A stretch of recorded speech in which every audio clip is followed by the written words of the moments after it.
네. 양분남 의원님 말씀하신 그 경찰의 지난 토요일 집회에 대한 관리, 또 최종적으로 관계자 처리 방침에 대한 관련된 서류가 절차가 정당했는지에 대해서 경찰이 충분히 소명해야 된다고 생각합니다. 관련해서 관련 자료 본위원회에 제출해 주실 것을 말씀드립니다. 뭐 제가 좀 정리를 좀 네. 우선 이번 전체 회의를 다시 개의하면서 제가 좀 말씀 좀 드리려고 했습니다만은 여러 의원님들이 의사진행 발언이 있어서 제가 마무리 말씀을 드립니다. 우선 중요한 예산 심사가 계획대로 진행되지 못하게 됨을, 그리고 며칠 미뤄지게 됨을 위원장으로서 대단히 송구스럽게 생각합니다. 아울러서 오늘 위원님들의 발언 과정에서도 여야가 극명한 의견 차이를 보였습니다만은 당시 회의가 정해된 후에 속개되지 못한 이유를 명확하게 하기 위해서 위원장으로서 정리 겸 한 말씀 드리겠습니다. 지금 여당 의원님들 중에 또 야당 의원님 중에 이 말씀 중에 민주노총의 집회가 불법이었다라고 표현하는 이 내용을 하고 있고, 또 말씀 중에 폭력 방식을 과시했다 이렇게 이야기하지만 어떤 분도 토요일 민주노총 집회가 폭력이 행사됐다 이렇게 이야기하지 않습니다. 준법 집회를 허가된 범위 내에서의 차선, 공간 이 부분이 무너졌다, 좀 더 확장됐다 이런 뜻이라고 저는 이해합니다. 그러니까 폭력이 행사되지 않았어요. 폭력 물리력은 경찰에 의해서 집행된 거예요. 그 과정에서 이 서로의 상호의 충돌이 있어서 쌍방 간에 부상과 찰과상이 있었어요. 유감스러운 일이죠. 저희들이 지적하고자 하는 것은 공권력의 집행이 현장에 있어서 집회라고 하는, 결사라고 하는 집회 결사의 자유를 이렇게 보호하는 공권력의 집행이라기보다는 철저히 소위 말해서 법 집행, 공권력을 집행하기 위한 물리력을 행사하는 이 과정을 지적하고 있습니다.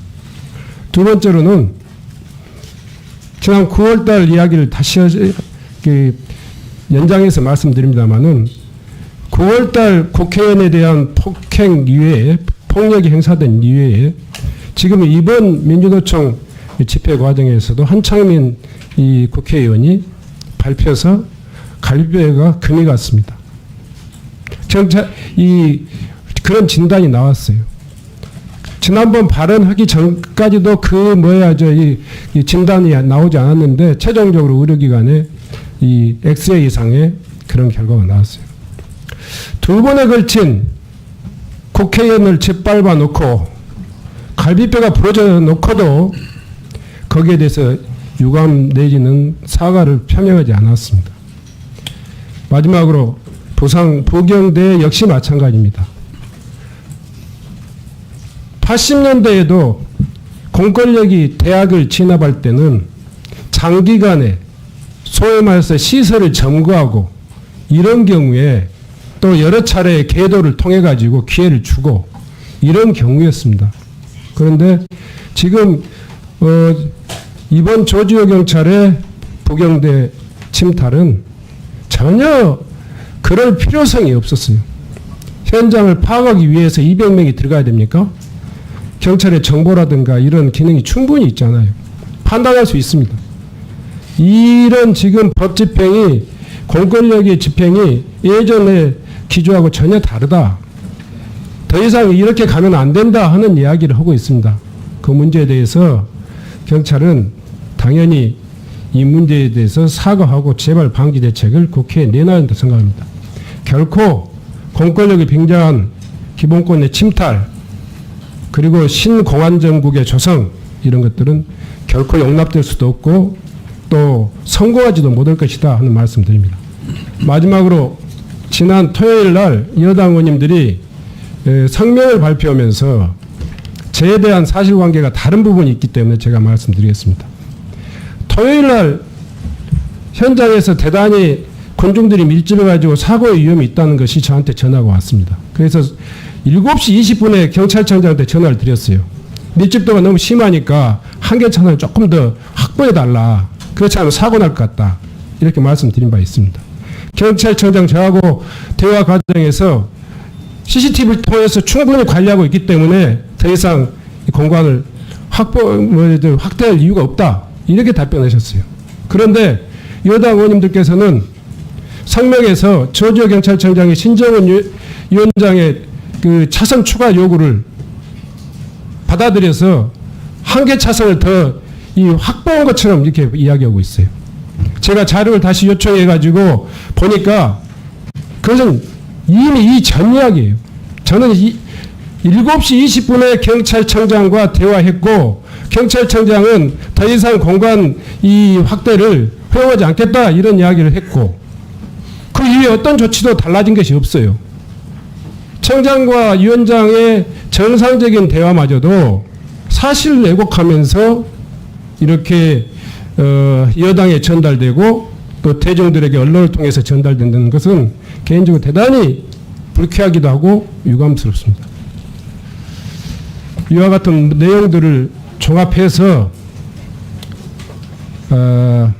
경찰청장에 사과를 요구합니다.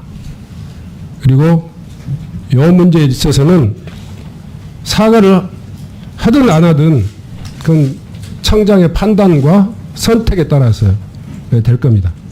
다만 이러한 경찰의 기조가 바뀌지 않는다면 정말 역사가 기록하고 국민이 기억할 것입니다. 경찰의 역사에 불행한 또 이정표가 재발되지 않기를 다시 한번 진심으로 공고드립니다.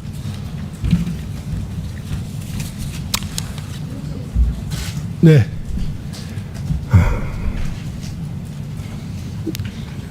경찰청장 거기에 대해서 하실 말씀 있으십니까? 네. 경찰청장 말씀하시고 내가 드릴게요. 자료 좀. 예, 그날 10월 9일 토요일 날 있었던 집회와 관련해서 사실관계에 대해서는 제가 더 이상 설명드리지 않겠습니다. 그것은 여러 경로를 통해서 다들 확인하셨고 또 그에 대한 평가가 좀 다른 부분이 있는 것 같습니다. 일부 사실관계가 다른 측면이 있지만 그 부분을 가지고 여기서 다시 GCBB를 논하는 것은 저 개인적으로도 적절하지 않다고 생각합니다. 다만 그날 집회를 통해서 어쨌거나 많은 사람들이 부상을 입었습니다. 집회 참가자도 있었고 경찰도 있었습니다. 이렇게 집회와 관련해서 많은 사람들이 부상을 당한 일에 있어서는 치안 책임자로서 강한 책임감을 느낍니다. 또한 경위 어찌 되었건 사람이 다친 부분에 있어서는 안타깝게 생각하고 또한 유감스럽게 생각을 합니다. 경찰의 공권력은 절제되고 필요 최소한도로 행사돼야 한다는 경찰권 발동의 기본 원리는 지금도 변함이 없고 앞으로도 그럴 것입니다. 이 기준에 따라서 경찰권을 행사하도록 하겠습니다. 네.